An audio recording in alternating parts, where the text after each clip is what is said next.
Carbon restrictions are here to bend the emissions curve.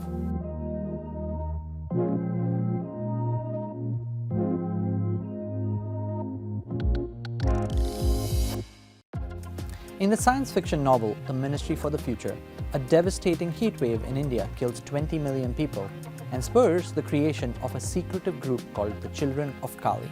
The group sabotages fossil fuel-powered ships and planes, which forces countries and companies to adopt zero-carbon alternatives to keep the economy ticking. Even in fiction, however, violence isn't anyone's preferred way to beat climate change. But there is a larger point to the story. Few have realized that meeting the goals of the Paris Agreement isn't just about advancing clean energy or capturing carbon dioxide from the air. The world will also have to find ways to keep most fossil fuel reserves in the ground.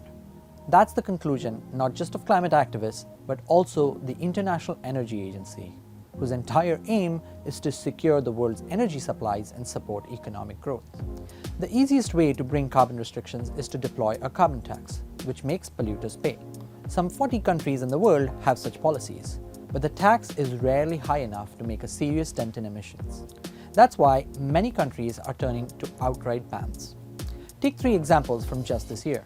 California announced a ban on new fracking from 2024 and end all oil production by 2045.